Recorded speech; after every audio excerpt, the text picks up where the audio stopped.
Welcome to the show. Today's show is called Stop, I Want Off.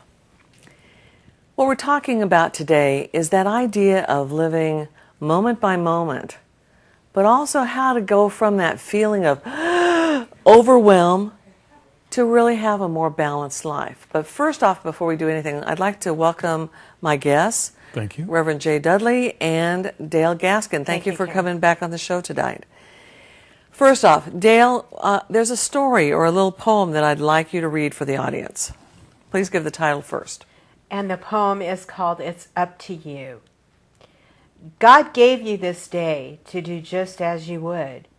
You can throw it away or do some good. You can make someone happy or make someone sad.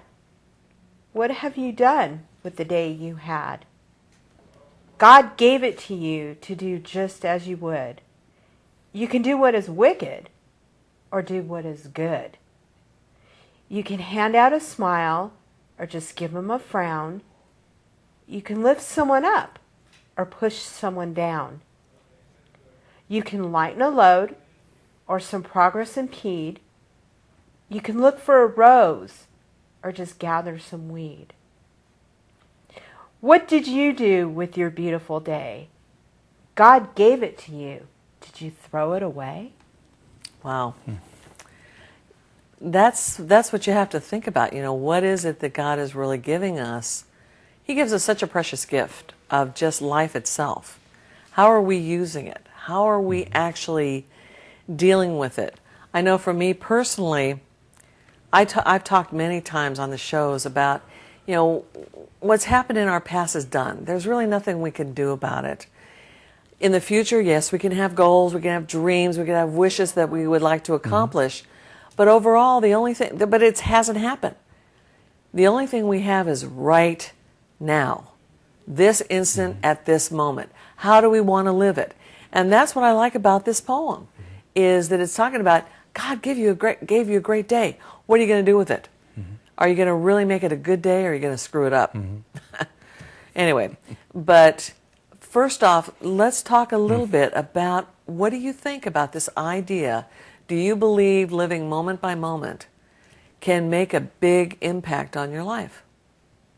Jay, what do you think? I do. I think In what that way? you have to, I think it's a tough thing to do. I think it really takes practice, because it's very easy to live in regret or worry. Yeah. One with the past and one with the present. Right. And just staying right where you are is easier said than done. Yes, I agree. I think it's a very difficult challenge to stay where you are in the moment. And I think it's a constant work in progress lesson that a lot of us have to deal with. It's a challenge. It is so important. I'm reminded of that saying today. I can't remember the whole thing, but the essential line is, today is a gift, and that's why they call it the present. Oh, interesting. I don't think I'd ever heard that. Had you heard that Yeah, before? I hadn't heard that. But still, even though it's difficult, is it doable? Is it something that we really can accomplish as far as a moment? We're not talking about the whole day. We're No. talking about right now, this instant. I think that a lot can be done with practice. When you look at an Olympic gymnast, you're looking at the fruit of years of practice. It doesn't just happen all at once. It happens, but it happens over a long period of time with some fairly rigorous training and help. That may not be the most appropriate analogy, but, but the point makes is sense. that It makes sense. you don't get it right off, and it takes some practice and some effort right. and some real want to. Just like getting that relationship with God. Yeah. I don't think that I fully achieved it. I'm still working on it. And it's a work in progress. We're never going to fully achieve it until we're with Him. Right. That is the only time when we're going to fully achieve that. You know, and He uses it to strengthen us. Not to quibble about words, Sure. but the idea of achievement and the idea of gift. There you go. Maybe the focus needs to be more on the idea of being given Right. instead of trying to make something of it. Yeah. Just, the beginning of the awareness that I didn't earn this. That's true. I really didn't. This is a gift. Yeah. And That's to a very start good there with a sense of being graced and blessed is a good starting place. Right. I agree. I'm reminded of something for myself that in my own life, the more I want something, the more I focus on the want, the less I focus on the fact that I might actually have it already. And if I could just see that it's there in the moment, like we're talking about, then I would be able to appreciate it instead of having that longing, that need, that desire. What if you just get off that need and desire and longing and say, look, it's right there. If I could just open my eyes and see it. I know that I was in a business meeting one time with this gentleman, and he was saying that when we talk about having that moment, he looks at it as a holy moment.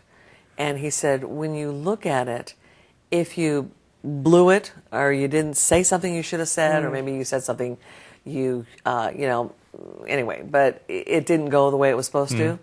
He says, you haven't blown the entire day. You haven't blown the entire hour. You've blown one moment. So you have a second moment to make it better. So make it a good one. And I thought, how easy that when you break it down into the smaller portions, it doesn't feel like you're this big going, oh, there's no way I can do this. It's this much. And you can always take that. It's like that old saying, how do you eat an elephant? One piece at a time, or one toe at a time.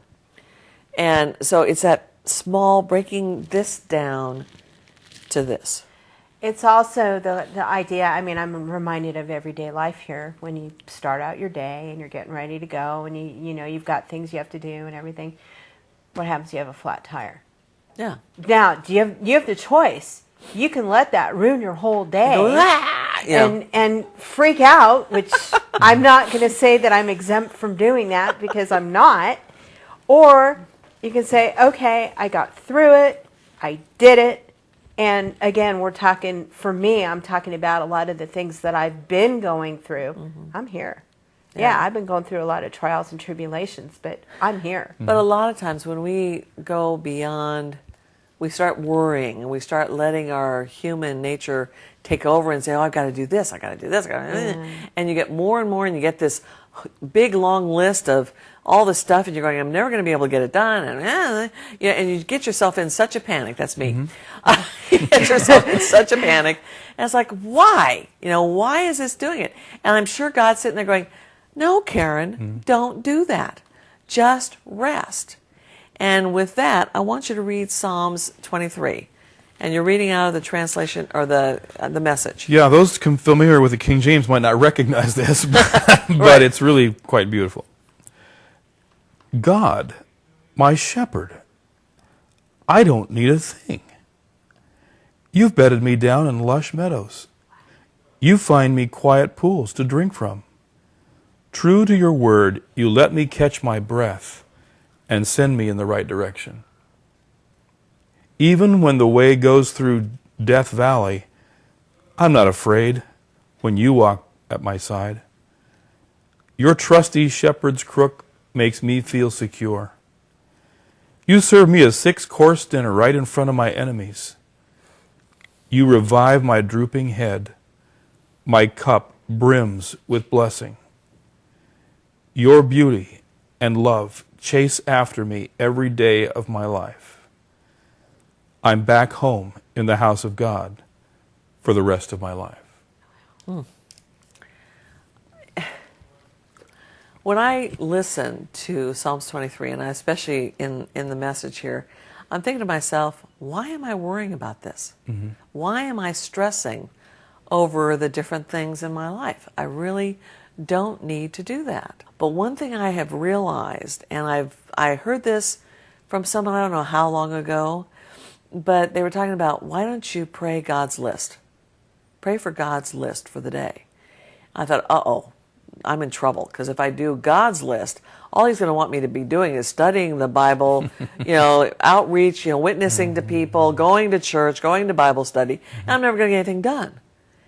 But what I've realized, and I've been doing this now for about maybe 6 months, maybe longer, that when I have my basic list, so I've got my to-do list, is the night before, I'll look at the list and say, okay, God, what do you want me to do tomorrow? And so I actually pray over the list, and the things that stick out in my mind, I write them down. So the next morning, that's my list, and I'm doing God's list. And what I have found is by doing that, I may only have 2 things on the list, but typically, part of the list is always spending time with Him, and I do that every morning when I first get up in the morning.